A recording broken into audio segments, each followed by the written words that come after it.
Hi, my dear students. This is Shankar Belana, Pure Maths faculty from RK Academy, Vijayanagaram. Guys, మనం already నిన్న ఒక video చేయడం జరిగింది.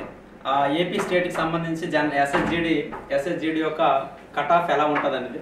మరి ఈ రోజు తెలంగాణ స్టూడెంట్స్ కూడా సార్ మాది కూడా చేయండి, కొంచెం బాగా అనలైజ్ చేయండి సార్, ఎవరు చేయట్లేదు అని అంటే కామెంట్ చూసి ఈరోజు తెలంగాణ స్టేట్ కూడా చేస్తున్నాను. ఆల్రెడీ మీకు జనరల్ మెయిల్ చేశాను, ఇప్పుడు నక్సల్ మెయిల్ చేస్తున్నాము. అయితే దానికన్నా ముందు నా ఇంట్రడక్షన్ ఏంటంటే, నా పేరు శంకర్ అండి. రీసెంట్గానే జాబ్ నేను రిజైన్ చేసుకుని వచ్చాను. రిటైర్మెంట్తో రాలేదు, బెనిఫిట్స్తో రాలేదు, వితౌట్ బెనిఫిట్స్తో వచ్చాను. కంప్లీట్గా సార్ ఇదేమో అసైన్ చేయట్లేదు. అలాగే టీఎస్టీ స్టూడెంట్స్కి అందరికీ తెలుసు, కొంచెం హిందీ పదాలు కూడా పడినా మీకు అన్ని అర్థమవుతుంది కాబట్టి చెప్తున్నాను. అసైన్ అయితే చేయట్లేదు, బట్ నా ఫ్యాషన్ ఏంటి, నా కమిట్మెంట్ ఏంటి, అది ఒకటే మీకు గుర్తు చేస్తున్నాను. సో మొన్న ఎస్ఎస్జిడిలో మనకి 40% రిజల్ట్స్ వచ్చాయండి. అలాగే ఇలా మనం ఉన్నది లేనిది ఏదో 100% అని చెప్పట్లేదు, జెన్యున్ గా రివ్యూ జెన్యున్ గా నేను చెప్తున్నాను. 40% రిజల్ట్స్ అనేవి వచ్చాయి. లాస్ట్ ఇయర్ నోటిఫికేషన్ మీరు అబ్జర్వ్ చేసినట్లయితే సిఎస్ఎఫ్ సంబంధించి 108 పోస్టులు మాత్రం వేకెన్సీస్ మాత్రం ఉంటే అందులో 10 మంది స్టూడెంట్స్ మన వాళ్ళండి. అది నాకు చాలా ప్రౌడ్గా ఫీల్ అవుతున్నాను.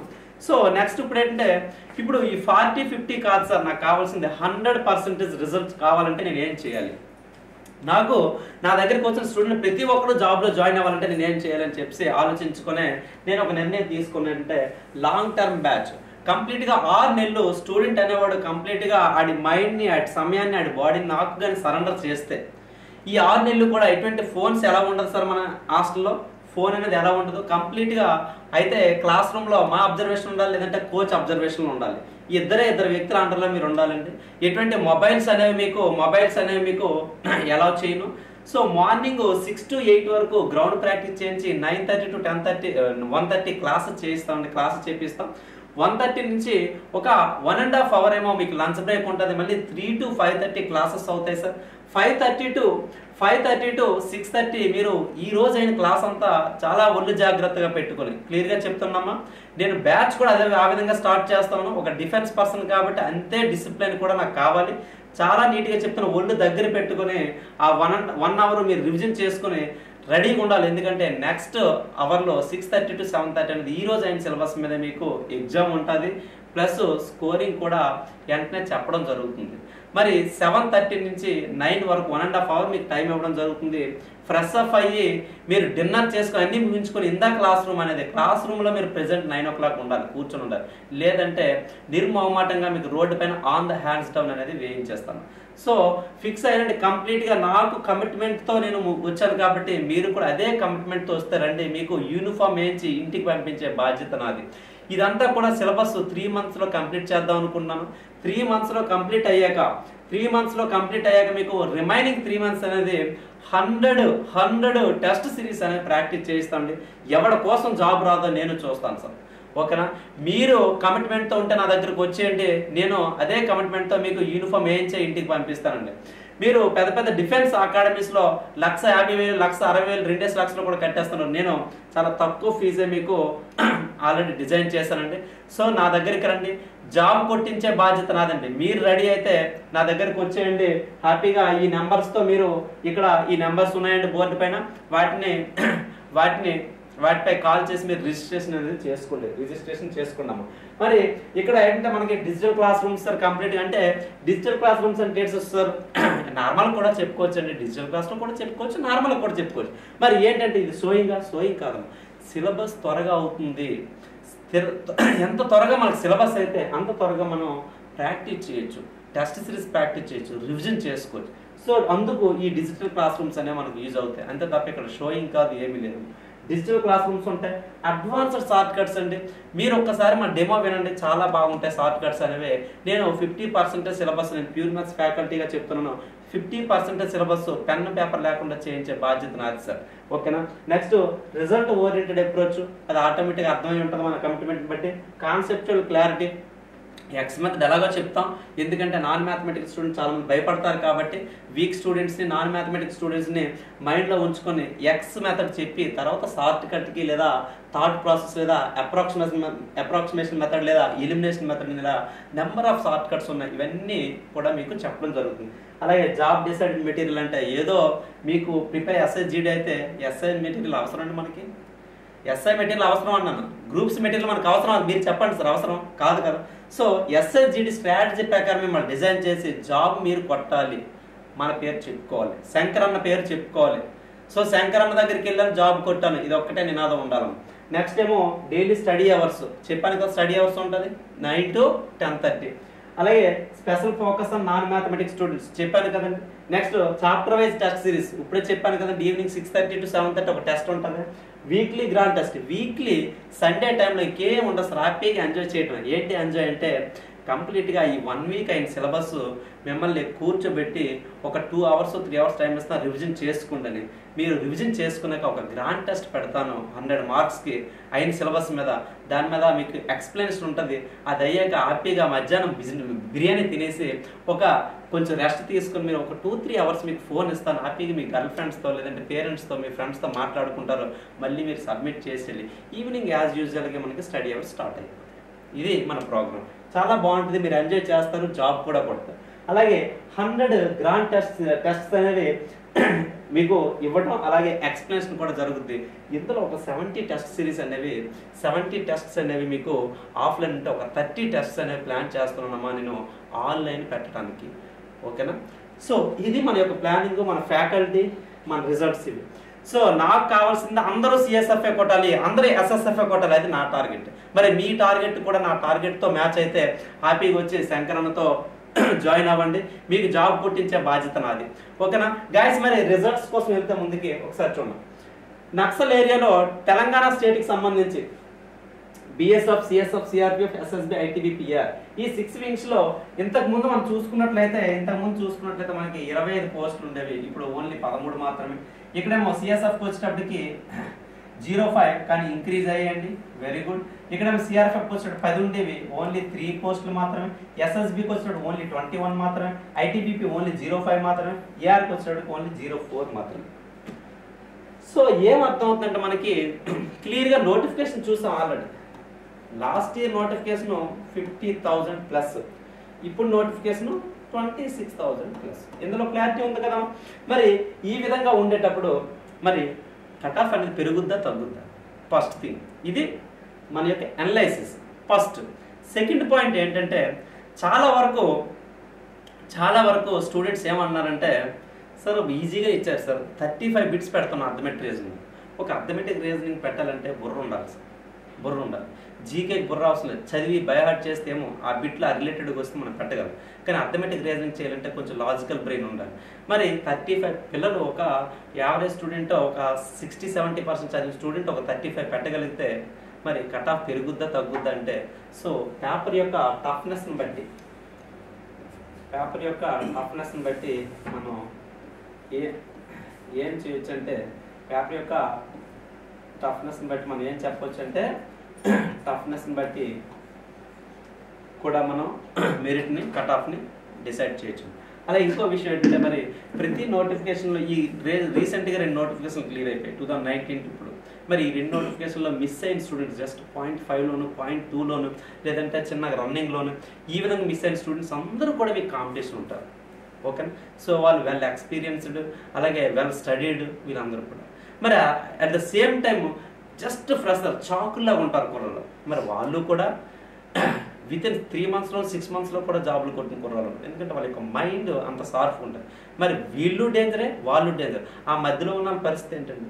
సో అల్టిమేట్గా ఏంటంటే నేను చెప్పబోయేది, సో కట్ ఆఫ్ అనేది హైగా ఉండే అవకాశం ఉంది ఈసారి. మరి ఆ విధంగా చూసుకుంటే ఇక్కడ మనకి పోస్ట్ అనేవి పాస్ చేసుకొని చూసుకుంటే మీకు కంప్లీట్గా ఈ డేటా ఇవ్వడానికి 6 గంటలు కూర్చున్నాను తమ్ముడు. 6 గంటలు కూర్చొని కంప్లీట్గా ప్రీవియస్ నోటిఫికేషన్, ఈ నోటిఫికేషన్, ఆ ముందు నోటిఫికేషన్ అన్నీ కంపేర్ చేసుకొని నెగిటివ్స్ ఏంటి, పాజిటివ్స్ ఏంటి, జాబ్లు ఎన్ని వచ్చాయి, vacancy, caste wise, Naxal, general ఇవన్నీ చూసుకొని మీకు ఈ విధంగా క్లుప్తంగా నీట్గా మీ ముందు పెట్టడానికి, బొమ్మలా పెట్టడానికి నాకు 6 గంటలు పట్టింది. సో మరి దయచేసి సబ్స్క్రైబ్ చేయండి మన ఛానల్, అలాగే మీ ఫ్రెండ్స్కి వాల్యుబుల్ ఇన్ఫర్మేషన్ షేర్ చేయండి. సో ఇక్కడ మనం కట్ ఆఫ్ చూసుకున్నట్లయితే లాస్ట్ టైం ఏమో బిఎస్ఎఫ్కి ఏమో 42.5 ఉంది, ఇప్పుడు 50+ ఉండే ఛాన్స్ ఉంది. ఏంటి సార్ మనకి 50+ అనేది ఉండే ఛాన్స్ ఉంది. అలాగే సిఎస్ఎఫ్కి వస్తే 51.4 ఉండేది, 51.4 ఉన్నవాడికే జాబ్ వచ్చింది. ఈసారి మాత్రం సిఎస్ఎఫ్కి ఒక ఏంటంటే ఎస్సీ కేటగిరీ గురించి నేను మాట్లాడుతున్నాను. ఎస్సీ కేటగిరీ నక్సల్ ఏరియా గురించి మాట్లాడుతున్నాను, ఎస్సీ కేటగిరీ నక్సల్ మేల్ గురించి నేను మాట్లాడుతున్నాను. ఓకేనా. మరి సిఆర్పిఎఫ్ లాస్ట్ టైం ఎవరు కూడా జాయిన్ అవ్వలేదు, ఎవరు కూడా సెలెక్ట్ అవ్వలేదు కాబట్టి ఇక్కడ మనకేమో 55 అనేది ఇప్పుడు ఉండే పోస్టులు బట్టి 55 అనేది కట్ ఆఫ్ ఉండే అవకాశం ఉంది. అలాగే ఎస్ఎస్బికి వచ్చేటప్పటికి 45 కట్ ఆఫ్ ఛాన్స్ ఉంది, ఐటీబీపీకి వచ్చేటప్పటికి 45 కట్ ఆఫ్ ఉంది, ఏఆర్కి వచ్చేటప్పటికి 42 మార్క్స్ అనేవి వస్తే మనకి జాబ్ వచ్చే అవకాశం ఉంది. మరి అలాగే ఎస్టీ కేటగిరీ చూసుకున్నాం, ఎస్టీ కేటగిరీ చూసుకున్నట్లయితే ఇక్కడ ఒక బిఎస్ఎఫ్ పోస్ట్కి మనకి 70 వస్తే అవకాశం ఉందండి. అలాగే సిఎస్ఎఫ్ వచ్చేటప్పటికి 57 వస్తే అవకాశం ఉందండి. అలాగే ఇదేమో 60 అండి సిఆర్పిఎఫ్. ఎస్ఎస్బికి వచ్చేటప్పటికి పోస్టులే లేవండి మనకి. అలాగే ఐటీబీపీకి వచ్చేటప్పుడు మనకి 60 ఛాన్స్ ఉందండి, 60 అనేది కట్ ఆఫ్ ఉండే అవకాశం ఉంది. అలాగే అస్సాం రైఫిల్స్ కూడా పోస్టులు లేవు కాబట్టి అందుకే నేను మెరిట్ ఎటువంటిది రాయలేదు. మరి నెక్స్ట్ ఓబీసీ సోదరులు, ఈడబ్ల్యూఎస్ సోదరులు చూసుకున్నట్లయితే తమ్ముళ్ళు ఇక్కడ ఓబీసీకి వచ్చేటప్పటికి లాస్ట్ టైం అయితే మీకు 41.7కే పోస్ట్ వచ్చింది, బట్ ఈసారి 50 వచ్చే ఛాన్స్ ఉందమ్మ. 50+ ఉంటేనే మీకు జాబ్ వచ్చే ఛాన్స్ ఉంది. అలాగే సిఎస్ఎఫ్కి వచ్చేటప్పటికి 65+ వస్తేనే ఛాన్స్ ఉంది. సిఆర్పిఎఫ్కి వచ్చేటప్పటికి 60+ అండి. అలాగే ఎస్ఎస్బికి వచ్చేటప్పటికి 60+, ఐటీబీపీకి వచ్చేటప్పటికి 52 అండి. అలాగే ఏఆర్కి వచ్చేటప్పటికి 55+ ఉంటేనే మీకు జాబ్ వచ్చే అవకాశం ఉంది. మరి ఈడబ్ల్యూఎస్ కేటగిరీలు చూసుకుంటే లాస్ట్ టైం ఎవరు అప్లై చేసి ఉండకపోవచ్చు, లేదంటే ఎవరు క్వాలిఫై అయి ఉండకపోవచ్చు. మరి ఆ విధంగా చూసుకుంటే నా అంచనా ప్రకారం ఏంటంటే బిఎస్ఎఫ్కి అయితే 45, సిఎస్ఎఫ్కి అయితే 55, అలాగే సిఆర్పిఎఫ్కి అయితే 50+ ఉంటుందండి. అలాగే ఎస్ఎస్బికి వచ్చేటప్పటికి 48 ఉంటుంది, ఐటీబీపీకి వచ్చేటప్పటికి 50 ఉంటుంది, అస్సాం రైఫిల్స్కి వచ్చేటప్పటికి 50. ఈ విధంగా మీకు కట్ ఆఫ్స్ అనేవి ఉండే అవకాశం ఉంది.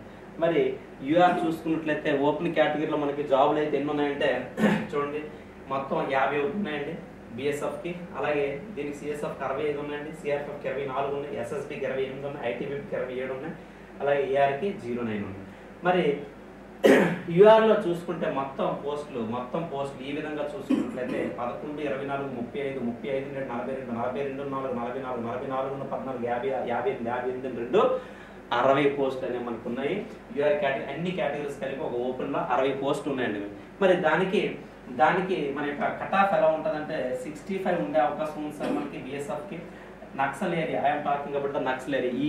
ఈ వీడియో అంతా నక్సల్ ఏరియా గురించి, మేల్ క్యాండిడేట్స్ గురించి మాత్రం చేస్తున్నాను.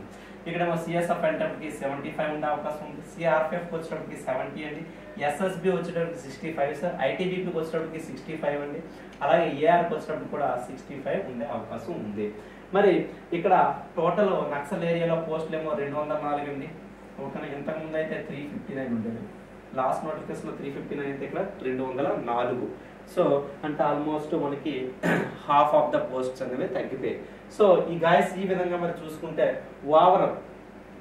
ఓవరాల్గా చూసుకుంటే మనకి రేంజ్ని తయారు చేసాం. ఎస్సీ కేటగిరీలో ఉన్నటువంటి సోదరుడికి, తమ్ముడికి 45+ వస్తే 45+ వస్తే హ్యాపీగా జాబ్ వచ్చే అవకాశం ఉంది. అలాగే ఎస్టీ సోదరుడికి అయితే 55+ వస్తే జాబ్ వచ్చే అవకాశం ఉందండి. అలాగే ఓబీసీ క్యాండిడేట్కి 50+ వస్తే జాబ్ వచ్చే అవకాశం ఉంది. అలాగే ఈడబ్ల్యూఎస్కి అయితే 45+ వస్తే జాబ్ అవకాశం ఉందండి. అలాగే యూఆర్కి వచ్చేటప్పటికి 65+ వస్తే మనకి జాబ్ వచ్చే అవకాశం ఉంది. మరి ఈ విధంగా దీన్ని బేస్ చేసుకుని హ్యాపీగా గ్రౌండ్ ప్రాక్టీస్ చేసుకోండి. ఏమైనా మెడికల్ సమస్యలు ఉంటే ఇప్పుడే మీరు క్లియర్ అంటే లేజర్ ట్రీట్మెంట్ చేయించుకొని క్లియర్ చేసుకోవడం ట్రై చేసుకోండి. లాస్ట్ మినిట్ వరకు వెయిట్ చేయకండి, ఎందుకంటే జాబ్స్ తక్కువ కాబట్టి మ్యాక్సిమం గ్రౌండ్లోని మెడికల్లో ఎక్కువ ఎలిమినేట్ చేసే అవకాశం ఉంటుంది. అంటే నేను మ్యాండటరీగా తప్పకుండా అబ్సల్యూట్గా వాళ్ళు ఎలిమినేట్ చేస్తారని చెప్పలేదు, అవకాశం మాత్రమే, ఛాన్స్ ఉంది, చాలా ఛాన్సెస్ ఉన్నాయి. ఎందుకంటే ఎంత తక్కువ పోస్టులు ఉంటే అంత ఎక్కువగా ఎలిమినేట్ చేసే అవకాశం ఉంది. కాబట్టి మీరు ముందుగానే ప్రిపేర్డ్గా ఉండాలి, చాలా ప్రిపేర్డ్గా ఉండాలి. ఏంటి మెడికల్ విషయంలోని గ్రౌండ్ విషయంలో ప్రిపేర్డ్గా ఉండండి. ఈ 3 months ఎవరైతే మంచి స్కోరింగ్ చేశారో ఈ 3 months దయచేసి ఎక్కువ బైక్ రైడింగ్స్ వెళ్ళకండి తమ్ముడు. చిన్న యాక్సిడెంట్ అయినా, స్టిచెస్ గట్ట పడినా కూడా మీరు రిజెక్ట్ అయ్యే అవకాశం ఉంది. నీ ఒక్కడి మీద మొత్తం ఫ్యామిలీ యొక్క సిచ్యువేషన్ మారిపోతుంది, అది గుర్తుంచుకో. సో ఈ 3 months నీట్గా హెల్త్ విషయంలోను, బైక్ రైడింగ్ విషయంలోనూ కొంచెం టేక్ కేర్ చేసుకుని వన్స్ జాబ్ జాయిన్ అయిపోయాక, యూనిఫామ్ వేసాక మీరు వన్స్ ట్రైనింగ్ కంప్లీట్ అయిపోయి ఎలా ఉంటావో అలా ఉండమ్మా, నచ్చినట్లు ఉండాలి, నచ్చినట్లు తినొచ్చు నువ్వు. కానీ ఈ 3 months మాత్రం చాలా జాగ్రత్తగా ఉండమని యాజ్ ఎ డిఫెన్స్ పర్సన్గా నేను ముందుగానే మీకు జాగ్రత్త పడమని చెప్తున్నాను. మరి guys ఎస్ఎస్జిడి constables long term batch అనేది రెడీ అవుతుంది. దయచేసి ఎవరికి ఇంట్రెస్ట్ ఉన్నా ఎవరు అలాగా మీరు బ్యాగ్ పట్టుకున్న ముందుకు వచ్చేయండి. మీకు ఇటు నుంచి యూనిఫామ్తో పంపించే బాధ్యత నాది. ఓకేనా? సో సబ్స్క్రైబ్ చేయండి మన ఛానల్కి. ఈ శంకరన్న మీకు ఎప్పుడు తోడుగా ఉంటాడు. సో మీకు ఎటువంటి ప్యూర్ మ్యాథ్స్ అవ్వచ్చు, రీజనింగ్ అవ్వచ్చు, డౌట్స్ అయితే నన్ను అడగవచ్చు. అది ఎటువంటి అప్డేట్ కూడా మీ ముందు ఇవ్వడానికి రెడీగా ఉంటాను. ప్రతిసారి రెగ్యులర్గా మీకు ఇప్పుడు సిపిఓ వస్తుంది, దాన్ని కూడా అప్డేట్ చేస్తాను. ప్రతి నోటిఫికేషన్ అప్డేట్ మీ ముందు ఉంటుంది. డీటెయిల్డ్గా మీ ముందు చెప్తే ఎంత హార్డ్ వర్క్ చేస్తారో మీకు అర్థమయ్యే ఉంటుంది. ఇప్పుడు చాలా యూట్యూబ్ ఛానల్ చూస్తాం, ఒక పీడిఎఫ్ పెట్టి స్క్రోల్ చేసుకుంటూ వెళ్ళిపోతారు. కానీ నేను మాత్రం నా ఓన్గా మొత్తం డేటాను కలెక్ట్ చేసుకొని దాని మీద వర్కౌట్ చేసి కంప్లీట్గా మనం నీట్గా డిజైన్ చేసి మీ ముందు ఏదో అంటే పండు తొక్క తీసి తినిపించే విధంగా పెట్టాను. సో దానికి కారణం ఏంటి? మీ ప్రోత్సాహమే. Thank you guys, all the best. Your Shankar sir.